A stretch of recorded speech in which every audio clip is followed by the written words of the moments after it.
Magandang araw po mga kaibigan. Narito ang kwento ng isang ginang na natutong itapo ng pride. Siya ay si Ophelia. 20 years na kami mag-asawa ni Simon.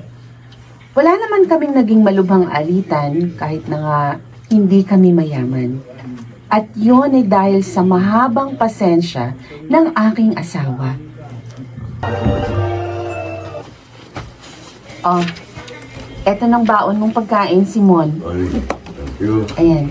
May nilagay din akong pamunas mo sa pawis dito sa bag. Nang hindi ka matuyuan ng pawis at magkasakit. Ito. Yan isa sa mga gusto ko sa iyo eh. Kahit matagal na tayong kasal, hindi ka nagpapago. Bolero. Napaka-maasikaso mo pa rin. Ikaw rin naman, hindi nagbabago. Tapat ka pa rin sa akin. Maalalahanin ka sa amin ng mga anak natin. Dahil mahal na mahal ko kayo. At lahat ng pagsisikap para sa inyo. Alam mo naman ang pinakaayaw ko. Ang magkaroon ka ng ibang babae. Ano? Hindi kita makakayang patawarin pag ginawa mo yun. Kaya nga dapat maglaang ka pa rin ng pera para sa pagpapaganda. At saka isa pa ha, dapat lumalabas ka rin ng bahay para malalaman mo ang mga aktibidad ng asawa mo. Ikaw talaga, Adele. Alam mo, good boy yung si Simon. Walang bisyo, simulat sa Paul. Naku, hindi ka nakatidyak. Hindi ba may sinasabi ngayon? Basta road driver, sweet lover. Ano? Oo, kaya dapat ka pa rin magmanman. Huwag ka maging kampante. Hating gabi na, Simon. Oo nga eh. Grabe. Ang tagal matapos ng high school reunion namin. Kumusta naman? Masaya ba? Maraming pagkain? Sinabi mo pa. Busog nga ako eh. Siguro, marami ka na rin mga dating kaklase na asensado na sa buhay, ano? Tulad din ng mga classmate ko. Ay, oo. May yaman na ang karamihan sa section namin. Pero mababait naman sila, ha? Hindi mata pobre, oo. Ay, wow. May dala nga pala ako. Ha? Nag-take home ka ng pagkain? Hindi. Tao mo ito. Nanalo ko ng grand prize sa Rapol. Oo, isang malaking TV. Lalo sa jeep natin. Talaga? May alam siyang posibleng bumili, Bart? Oo, Car. Mayaman daw yung kakilala niya at naghahanap talaga ng mabibiling property. Oo. Tamang-tama pala yung pagkikita niyo uli ng dati mong classmate. Oo nga eh. Matutulungan niya tayo. O, imbitahan mo siyang mag-dinner dito bukas. Nang makilala ko naman. At makausap din natin ang gusto tungkol doon sa property. Ayan din ang sasabihin ko sa iyo eh. Naunahan mo lang ako. Kapag naibenta yun, edi bigyan natin siya ng magandang komisyon. Oo naman. Para ganahan siya magbenta. Hindi ka uli dito maghahaponan mamaya? Oo, Pelia. Bakit na naman? Niyaya uli ako ng iba ko naman dating classmate. Ano ba yan? Napapadalas na yan, ha? Nagtatanong na mga bata, bakit daw madalas ka na hindi namin nakakasabay sa hapunan? Sabihin mo, pasensya na muna. Babawi na lang ako sa kanila. O sige, halis na ako ha. Baka naghihintay na si Bart. May usapan kami ngayon eh. Wow! Ang laki pala nitong lupa nyo. Ang daming pananim. At ang ganda. Tama ka, Simon. Teka, bakit gusto nyo ibenta? Kasi sa States na kami mamamalagi ni Car. Mag-aasikaso nito kaysa matenga, naisip namin ibenta na lang. O sige pare. Bukas, isasama ko dito yung kakilala ko. Paligay ko, magugustuhan niya itong property nyo. Simon, salamat ha. Salamat din sa magandang porsyentong ibibigay niyong mag-isawa. Maipaayos ko ng bahay namin.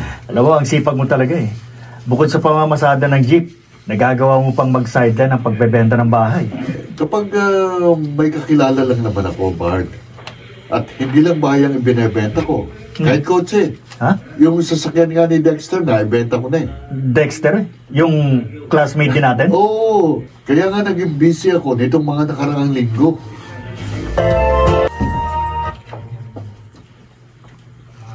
Madalas sa kamong hindi sumasabay sa inyo ng hapunan? Oo, Adele. Tapos laging dahilan niya. Niyayaya siya ng mga dati niyang classmate nung high school. Nakita niya uli ang mga yun sa reunion nila eh. Eh, ano? Umaga na ba kung umuwi si Simon?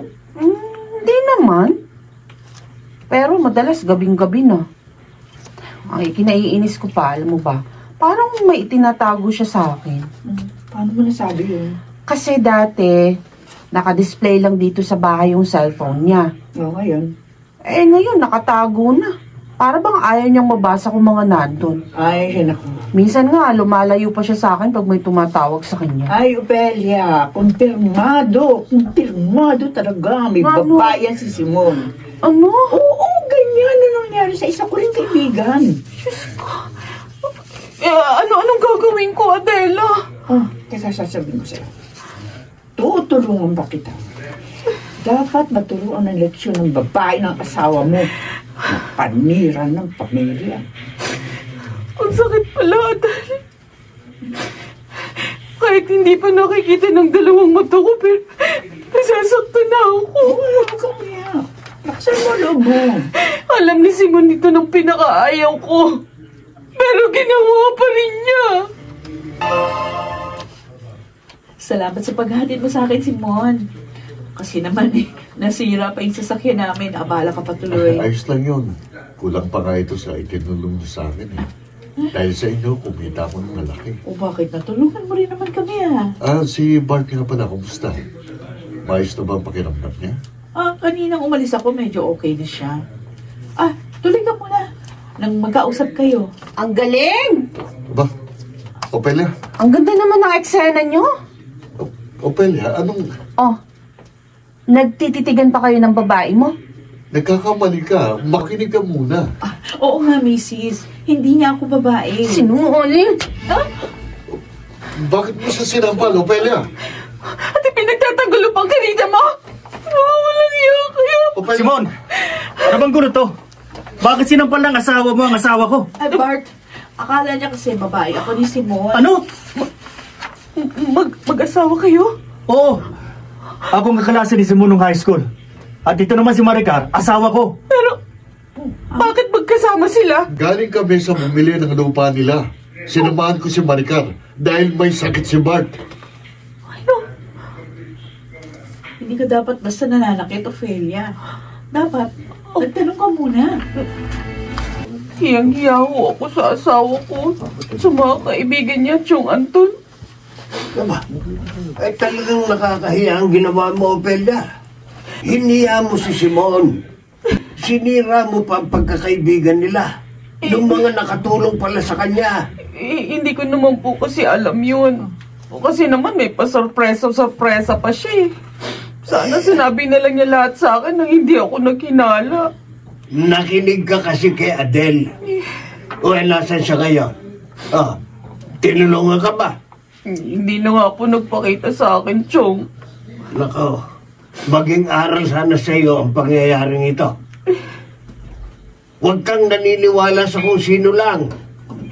Ang asawa mo ang una mo munang tatanungin. Hindi ko na nga ho alam po kung anong gagawin ko eh. Ayoko kausapin ang asawa ko. Alam na rin ng mga anak namin ng lahat. Nakakaya. Pambihira ka.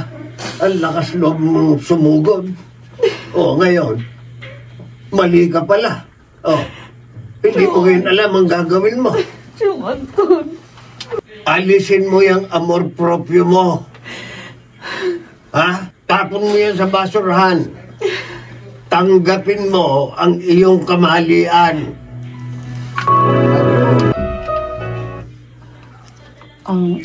Simon. Nariyan sina Bart at Maricar sa labas. Ano? Bakit sila narito? Nabitahan ko. Para sa hapunan, nagluto ako ng masarap na ulam. Ano na naman ba ang gagawin mo? Huwag ka nang mainis. Huwag ka nang magalit. Gusto ko lang naman humingi ng tawad sa inyong lahat.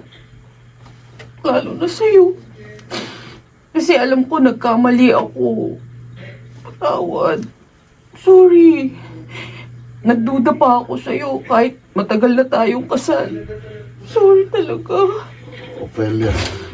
Ayoko kasing mawala ka sa amin. Mahal na mahal kita. Patawarin mo sana ako, Simon. Pinatawad din naman ako ni Simon. Ngayon nga ay mas maayos at mas maganda na ang aming bahay. At lahat ng to ay dahil sa kasipagan ng aking butihing asawa. Ako po si Ofelia at ito ang aking buhay. Ama ng sambahayan ay pagtiwalaan para huwag mawasak ang tahanan. Mga nagsiganap, Phil Cruz, Rosana Villegas, Baynard Landicho, Susan Robles, Gunel Benangin at Jeneline Belacruz sa papel na Ofelia. Naglapat ng angkop na tunog Jerry Mutiao, sa musika Buboy Salonga, supervisyong teknikal Eric Lucero at Bong Boyar, creative consultant Phil Cruz, production assistant Anching Cruz. Ito'y mula sa panulat ni Selma Corporal Alcantara sa direksyon nila June Martin Legaspi at Maynard Landicho Jr. Ito ang aking buhay.